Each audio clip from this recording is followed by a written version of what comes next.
Après la Seconde Guerre mondiale et suite à la déclaration Balfour de 1917, l'ONU propose en 1947 un plan de partage de la Palestine. État juif d'un côté, État arabe de l'autre, Jérusalem gardant un statut international. Plan jamais appliqué.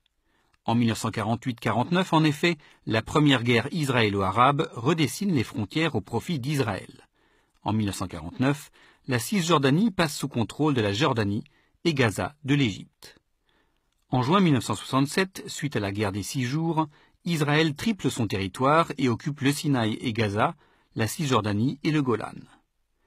Dans ces territoires occupés, des colonies stratégiques sont implantées dans la vallée du Jourdain, peu peuplée, afin de protéger les frontières et l'approvisionnement en eau. C'est le plan Alon. À partir de 1977, l'arrivée au pouvoir de la droite en Israël favorise une colonisation religieuse dans des zones palestiniennes très peuplées. Objectif, récupérer la Judée et Samarie biblique, tout en empêchant la création d'un État palestinien uni. Le retour de la gauche et les accords d'Oslo en 1993 gèlent en partie la colonisation.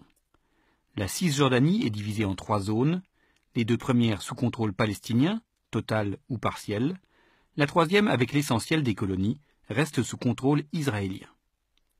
En 1996, la fin du processus de paix relance la colonisation. En 10 ans, 150 000 nouveaux colons vont s'installer en Cisjordanie, même si en 2005, le gouvernement Sharon fait évacuer Gaza et ses 8 000 colons. Aujourd'hui, la Cisjordanie est encore plus morcelée du fait de la construction du mur de séparation, des routes de contournement pour Israéliens et des checkpoints. En 1948, il y avait 2800 colons. En 2016, il y en a plus de 650 000 dans les territoires occupés et à Jérusalem-Est.